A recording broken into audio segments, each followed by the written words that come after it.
ನಮಸ್ಕಾರ ಪ್ರೀತಿಯ ವೀಕ್ಷಕರೆಲ್ಲರಿಗೂ ಸಂಕಲ್ಪ ಸತಿ ಕಾರ್ಯಕ್ರಮಕ್ಕೆ ಆತ್ಮೀಯ ಸ್ವಾಗತ ಹೇಳ್ತಾ ಇರೋದು ನಾನು ಅನುಷಾ. ನಿಮ್ಮ ಜೀವನದಲ್ಲಿ ಬರ್ತಿರುವಂತಹ ತೊಂದರೆಗಳು, ಕಷ್ಟಗಳು, ಸಮಸ್ಯೆಗಳು ಇದೆಲ್ಲದರಿಂದ ಕೂಡ ನೀವು ಆದಷ್ಟು ಬೇಗ ಹೊರಗಡೆ ಬರಬೇಕು ಅಂತಂದ್ರೆ ಅಕ್ಷಯ ವೃಕ್ಷವನ್ನು ನೀವು ಬರಮಾಡ್ಕೊಳ್ಬಹುದು.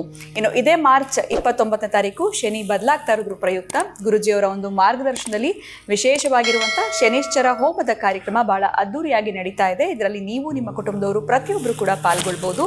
ಇದ್ರ ಬಗ್ಗೆ ಸಂಪೂರ್ಣವಾಗಿರುವಂತಹ ಮಾಹಿತಿ ಬೇಕು ಅಂತಂದ್ರೆ ಸ್ಕ್ರೀನ್ ಮೇಲೆ ಬರ್ತಿರುವಂತಹ ಸಂಖ್ಯೆಗಳಿಗೆ ನೀವು ನೇರವಾಗಿ ಕರೆಗಳನ್ನ ಮಾಡಬಹುದು. ಕಾರ್ಯಕ್ರಮದಲ್ಲಿ ನಮ್ಮ ಜೊತೆಯಲ್ಲಿದ್ದಾರೆ ಸ್ಪಿರಿಚುವಲ್ ಗುರು ಡಾಕ್ಟರ್ ವಿಷ್ಣುದತ್ತ ಗುರುಜಿಯವರು. ಗುರುಗಳನ್ನ ಕಾರ್ಯಕ್ರಮಕ್ಕೆ ಸ್ವಾಗತಿಸೋಣ. ನಮಸ್ತೆ ಗುರುಗಳೇ, ಕಾರ್ಯಕ್ರಮಕ್ಕೆ ಭಕ್ತಿಯ ಸ್ವಾಗತ. ಇನ್ನು ನಾಳೆ ಬಹಳ ವಿಶೇಷ ಅಂತ ಹೇಳ್ಬೋದು. ಹೋಲಿ ಹಬ್ಬದ ಆಚರಣೆ ಪ್ರತಿಯೊಬ್ಬ ಮನುಷ್ಯನಿಗೂ ಕೂಡ ಲೈಫಲ್ಲಿ ಅವ್ರ ಲೈಫು ಕಲರ್ಫುಲ್ ಆಗಿರಬೇಕು ಅನ್ನೋಂಥದ್ದನ್ನ ಎಕ್ಸ್ಪೆಕ್ಟ್ ಮಾಡ್ತಾ ಇರ್ತಾರೆ. ಈ ಹೋಲಿ ಹಬ್ಬದ ಆಚರಣೆ ಹೇಗಿರಬೇಕು, ಏನು ಮಾಡಬೇಕು, ಅದೇ ರೀತಿ ನಮ್ಮ ಲೈಫ್ ಕೂಡ ಬ್ಯೂಟಿಫುಲ್ ಆಗಿ ಕಲರ್ಫುಲ್ ಆಗಿರಬೇಕು ಅಂತಂದ್ರೆ ನಾವು ಏನು ಮಾಡಬೇಕಾಗತ್ತೆ? ಓಂ ವಿಶ್ವಸ್ಮೈ ನಮಃ.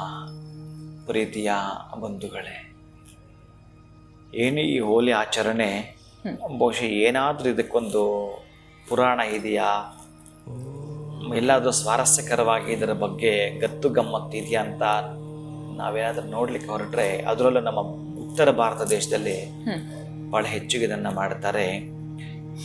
ಈ ರಾವಣನ ಸಹೋದರಿ ಹೋಲಿಕಾ, ಅವಳನ್ನು ಸುಡ್ತಕ್ಕಂತಹ ದಿನ. ಅವಳೊಬ್ಬ ರಾಕ್ಷಸಿ.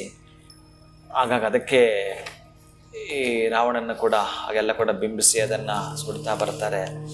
ಒಟ್ಟಾರೆ ನಾನು ಇಲ್ಲಿ ನಿಮಗೆ ಏನು ಹೇಳಲಿಕ್ಕೆ ಇಷ್ಟಪಡ್ತೀನಿ ಅಂತಂದರೆ, ಸಾಧ್ಯವಾದಷ್ಟು ಮೈ ಮೇಲೆ ನೀವೇನು ಕಲರ್ಗಳೆಲ್ಲ ಹಾಕ್ಕೊಳ್ತೀರೋ ಅದು ನಿಮಗೊಂದಷ್ಟು ಖುಷಿ ಕೊಡೋದಾದರೂ ಕೂಡ ಈ ನವಗ್ರಹಗಳೇ 9 ವರ್ಣಗಳು ನಮಗೆ ಕಾಣಿಸ್ಕೊಳ್ತವೆ. ಯಾವಾಗ ಅದಕ್ಕೊಂದು ವರ್ಣ ಅಂತಂದರೆ, ನಮ್ಮ ದೇಹದೊಳಗಡೆ ನೋಡಿ ಭಗವಂತ ನಾವು ಏನೆಲ್ಲ ಚೆನ್ನಾಗಿ ಸೃಷ್ಟಿ ಮಾಡಿದ ಅಂತಂದರೆ, ಮಗು ಹುಟ್ಟಿದಾಗಲೇ ಈ ಉಗುರು ಬಿಳಿಯ ವರ್ಣದ್ದು, ನಮ್ಮ ತಲೆ ಕೂದಲು ಕಪ್ಪು, ಮೈ ಬಣ್ಣ ಇನ್ನು ಅವರವರಿಗೆ ಸಂಬಂಧಪಟ್ಟ ಹಾಗೆ ಆಗ್ತಕ್ಕಂತಹದ್ದು. ಅದಕ್ಕೆ ಈ ವರ್ಣಗಳೆಲ್ಲ ನಮಗೇನು ತೋರಿಸ್ಕೊಡೋದು, ನೀವೇ ಕೇಳಿದಾಗೆ ನಮಗೊಂದು ಕಲರ್ಫುಲ್ ಲೈಫ್ ಬೇಕು ಅಂತಕ್ಕಂಥದ್ದು, ಬದುಕನ್ನು ಕಟ್ಕೊಳ್ಬೇಕು, ಸುಂದರವಾಗಿ ಕಾಣಬೇಕು. ಒಟ್ಟಾರೆ ಸುಂದರ ಅನ್ನೋದು ಎಲ್ಲಿದೆ ಅಂತಂದರೆ, ನೀವು ಹೇಳಿದ ಕಲರ್ಗಳಲ್ಲಿದೆ, ಬಣ್ಣಗಳು. ಅಷ್ಟು ಜಾಗರೂಕತೆಯಿಂದ ನಾವು ಗಮನಿಸೋದೇ ಆದರೆ ಈ ಒಂದು ವಿಜ್ಞಾನಕ್ಕೂ ಕೂಡ ನಾವೊಂದು ಕೃತಜ್ಞತೆ ಹೇಳೋದಾದರೆ, ನೀವು ನೀರನ್ನು, ಈ ಬಣ್ಣಗಳನ್ನು ಹೆಚ್ಚಿಗೆ ವೇಸ್ಟ್ ಮಾಡದೆ, ಅನಾಯಾಸವಾಗಿ ಎಲ್ಲವೂ ಕೂಡ ವ್ಯರ್ಥ ಮಾಡದೆ ಮಾಡಿಕೊಳ್ಳದೆ ಆದರೆ, ಈ ಹಬ್ಬವನ್ನು ನಾನೇನು ಹೇಳ್ತೀನಿ ಅಂತಂದರೆ, ನಿಮಗೆ ಸಂಬಂಧಪಟ್ಟಾಗಿರ್ತಕ್ಕಂಥದ್ದು ನಮ್ಮಲ್ಲಿರ್ತಕ್ಕಂಥ ರಾಕ್ಷಸಿ ಗುಣಗಳು ಸುಡ್ತಕ್ಕಂಥ ದಿನ ಅಷ್ಟೇ ಇದು. ನಮ್ಮಲ್ಲಿರ್ತಕ್ಕ ರಾಕ್ಷಸಿ ಗುಣಗಳನ್ನು ಸುಡುವಂಥದ್ದೇ ಅಷ್ಟೇ, ಬಿಟ್ಟರೆ ಬೇರೆ ನೀವೇನೂ ತೆಗೆದುಕೊಳ್ಳಬಾರ್ದು. ಯಾವಾಗ ನಾವು ಕೆಟ್ಟದ್ದು ಹೊರಗಾಗ್ತೀವೋ ನಮ್ಮ ತಲೆಯಲ್ಲಿ ಯಾವುದಾದ್ರೂ ನೆನಪು ಡಿಲೀಟೇ ಆಗಲ್ಲ. ಅದನ್ನು ನೀವು ಡಿಲೀಟ್ ಮಾಡಬೇಕು. ಅದಕ್ಕೆ ಯಾವುದು ನಮ್ಮ ಒಳಗಡೆ ಬರಬಾರ್ದು, ಆ ಕೆಟ್ಟದ್ದು ಬಂದಿದ್ದರೆ ಅದನ್ನು ಡಿಲೀಟ್ ಮಾಡೋದು ಹೇಗೆ ಗೊತ್ತಾ? ನಾವೊಂದು ಮೆಡಿಟೇಷನ್ ಮಾಡೋ ಮುಖಾಂತರ ಅದನ್ನು ಮಾಡ್ಕೊಳ್ತೀವಿ.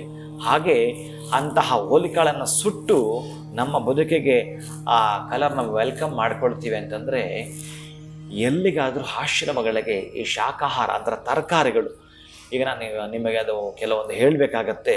ಈ ಕ್ಯಾರೆಟ್ ಆಗಿರ್ತಕ್ಕಂಥದ್ದು, ಆಮೇಲೆ ಇನ್ನು ಬೀಟ್ರೋಟ್ ಕೆಂಪು ವರ್ಣದ ಇದಾಗಿರಬಹುದು, ಬೀನ್ಸ್ ಆಗಿರ್ಬೋದು, ಮೂಲಂಗಿ ಆಗಿರಬಹುದು, ಇವೆಲ್ಲವೂ ಕೂಡ ಅದರ ವರ್ಣ ಶೀಘ್ರವಾಗಿ ಗೊತ್ತಾಗುತ್ತೆ. ಬಿಳಿಯ ವರ್ಣ ಮೂಲಂಗಿ ನಮ್ಗೆ ಗೊತ್ತಾಗ್ಬಿಟ್ಟು, ಈ ಮೂಲಂಗಿಯನ್ನು ದಾನ ಮಾಡಿದ್ರೆ ಯಾರಿಗಾದರೂ ಈ ಮೂಲ ನಕ್ಷತ್ರ ದೋಷ ಇರುತ್ತಲ್ಲ, ಆ ದೋಷ ಹೋಗುತ್ತಂತೆ. ನೀವು ಬೇರೆ ದಿನದಲ್ಲಿ ಮಾಡಿದರೆ ಕಡಿಮೆ, ಈ ದಿನದಲ್ಲಿ ಮಾಡಿದ್ರೆ ಹೆಚ್ಚಿನ ಫಲ ಸಿಗುತ್ತೆ ನಿಮಗೆ. ಅದಕ್ಕೆ ನಾನು ನಿಮಗೆ ಟೋಟಲ್ ಆಗಿ ಎಲ್ಲದಕ್ಕೂ ಒಂದೊಂದು ಹೇಳಿದೆ. ಯಾರಿಗೆ ಹೀನತೆ ಇರುತ್ತೋ, ಆಮೇಲೆ ರಕ್ತದಲ್ಲಿ ಇರ್ತಕ್ಕಂತಹದ್ದು ಏನು ನಮಗೆ ಇನ್ಫೆಕ್ಷನ್ ಇರುತ್ತೋ, ಆ ಇನ್ಫೆಕ್ಷನ್ ಎಲ್ಲ ಹೋಗಬೇಕಾದ್ರೆ ಅದರಿಂದಲೇ ಕಾಯಿಲೆಗಳು ಬೇಕಾದಷ್ಟು ಬರ್ತಾ ಇರುತ್ತೋ, ಕ್ಯಾರೆಟ್ ಅಂಡ್ ಬೀಟ್ರೋಟ್ ಇದೆಯಲ್ಲ, ಇದು ಹೇಳತ್ತಿರೋದು. ನೀವೇನಾದರೂ ಈ ತರಕಾರಿಗಳನ್ನೇ ಫ್ರೆಶ್ ಆಗಿರ್ತಕ್ಕ ತರಕಾರಿಗಳನ್ನು ಈ ದಿನ ಹಸುಗೆ ನೀವು ಕೊಟ್ಬಿಟ್ಟು ನಮಸ್ಕಾರ ಮಾಡ್ಕೊಳ್ತೀನಿ ಅಂತಂದರೆ, ಆ ಹಸುಗೆ ಕಲರ್ ಹಾಕಿ ಮೀನ್ಸ್ ಅದಕ್ಕೆ ಅರಿಶಿನ ಕುಂಕುಮ ಇಡಿ. ಅರಿಶಿನ ಕುಂಕುಮ ಇಟ್ಟು ಪೂಜೆ ಮಾಡಿ ತರಕಾರಿಗಳನ್ನು ಗೋವಿಗೆ ಈ ದಿವಸ ಕೊಡ್ತೀನಿ ಅಂತಂದರೆ ನೀವು ಆಚರಣೆ ಮಾಡಿಕೊಂಡಾಗ. ಉತ್ತರ ಭಾರತದಲ್ಲಿ ಭಾಳ ಚೆನ್ನಾಗಿ ಈ ಹಬ್ಬವನ್ನು ಆಚರಣೆ ಮಾಡ್ತಾರೆ. ಅದಕ್ಕಾಗಿ ನಾನು ಹೆಚ್ಚಿಗೆ ಹೇಳ್ತಕ್ಕಂಥದ್ದೆಲ್ಲ. ಇನ್ನು ಅಲ್ಲಿ ಗೋವಿಗೆ ಪ್ರದಕ್ಷಿಣೆ ಮಾಡುವಾಗ ನಿಮಗೆ ಗೊತ್ತಿರೋದು ಅಷ್ಟೂ ಕಲರಿಗೆ ನಾನು ನಿಮಗೊಂದಷ್ಟು ಉದಾಹರಣೆ ಕೊಟ್ಟಿದ್ದೇನೆ ಅಷ್ಟೇ. ಇರ್ತಕ್ಕಂಥ ಅಷ್ಟು ಕಲರ್ ಕೂಡ ನೀವು ತೆಗೆದುಕೊಳ್ಳಿ, ಎಷ್ಟು ಬೇಗ ಸಾಧ್ಯ ಆಗುತ್ತೋ ಅಷ್ಟೆಲ್ಲ ತೆಗೆದುಕೊಳ್ಳತಕ್ಕಂತಹದ್ದು.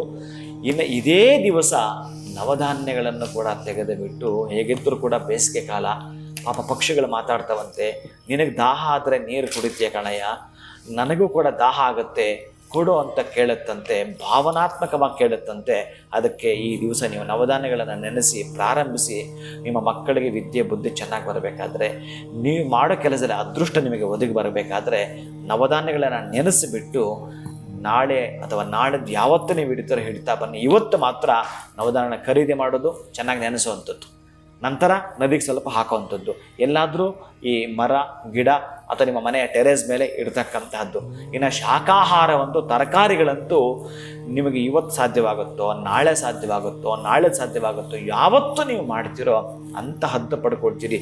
ಹಿಂದೆಂದೂ ಪಡೆದುಕೊಳ್ಳದಿರ್ತಕ್ಕಂತಹದ್ದು ಅದೃಷ್ಟವನ್ನು ನೀವು ಖರೀದಿ ಮಾಡಿದಾಗ. ನಮ್ಮಲ್ಲಿ ಇಲ್ಲವೇ ಇಲ್ಲ, ನಮಗೆ ಯಾಕೋ ಭಗವಂತ ಅದೃಷ್ಟವನ್ನೇ ಬರೆದಿಲ್ಲ, ಪಕ್ಕದ ಮನೆಯವನಿಗೆ ಬರೆದ, ನಮ್ಮ ಬಂಧುಗಳಿಗೆ ಬರೆದಿದ್ದಾನೇನೋ, ನಮಗೆ ಬಂದೇ ಇಲ್ವ ನನ್ನವರಿಗೆ. ಈ ಹೋಳಿ ಹೇಗಿರುತ್ತೆ ಗೊತ್ತಾ, ನೀವು ಹೋಳಿಗೆ ತಿಂದಷ್ಟು ಖುಷಿ ಸಂತೋಷವನ್ನು ಪಡ್ತೀರಿ, ಅಂಥ ಅದ್ಭುತಗಳು ನಡೆದು ಹೋಗ್ತವೆ. ಈ ತರಕಾರಿಗಳು, ನವಧಾನ್ಯಗಳು ಮತ್ತು ಗೋವನ್ನು ಪೂಜಿಸೋದನ್ನು ನೆನಪಿಟ್ಕೊಳ್ಳಿ. ಖಂಡಿತವಾಗ್ಲೂ ಗುರುಗಳೇ, ಈ ಹೋಲಿ ಹಬ್ಬದ ಆಚರಣೆ ಹೇಗಿರಬೇಕು, ನಮ್ಮ ಲೈಫ್ನ ಕಲರ್ಫುಲ್ ಆಗಿ ಹೇಗೆ ಮಾಡ್ಕೊಳ್ಬೇಕು, ಇನ್ನು ವಿಶೇಷವಾಗಿ ಈ ಹೋಲಿ ಹಬ್ಬದ ದಿನ ನಾವು ತರಕಾರಿ ದಾನ ಮಾಡೋದ್ರಿಂದ ಆಗುವಂಥ ಲಾಭ ಏನು, ಫಲ ಸಿಗುವಂಥದ್ದು ಏನು ಅನ್ನೋದ್ರ ಬಗ್ಗೆ ತಿಳಿಸ್ಕೊಟ್ರಿ. ಧನ್ಯವಾದಗಳು ತಮಗೆ. ನಮಸ್ಕಾರ. ಹರೇ ಶ್ರೀನಿವಾಸ. ಇನ್ನು ಹೋಲಿ ಹಬ್ಬದ ಆಚರಣೆ ಹೇಗಿರಬೇಕು ಅಂತ ಗುರುಗಳು ತಿಳಿಸ್ಕೊಟ್ಟಿದ್ದಾರೆ ನಮಗೆ. ಜೊತೆಗೆ ನಮ್ಮಲ್ಲಿರುವಂಥ ಕೆಟ್ಟ ಗುಣಗಳನ್ನು ಸುಟ್ಟು ಹಾಕುವಂಥ ಏಕೈಕ ದಿನ ಅಂತ ಹೇಳಿದ್ರು. ಇನ್ನು ದಾನಗಳಲ್ಲಿ ತರಕಾರಿಯ ದಾನ ಯಾವ ರೀತಿ ವಿಶೇಷವಾಗಿ ಹೋಲಿ ಹಬ್ಬದ ದಿನ ಮಾಡೋದ್ರಿಂದ ನಮಗೆ ಫಲಾನುಫಲಗಳು ಸಿಗುತ್ತೆ ಅನ್ನೋದ್ರ ಬಗ್ಗೆ ಕೂಡ ತಿಳಿಸ್ಕೊಟ್ಟಿದ್ದಾರೆ. ವಿಡಿಯೋನ ಮುಗಿಸುವಂತಹ ಸಮಯ ಆಗಿದೆ. ನಮಸ್ಕಾರ.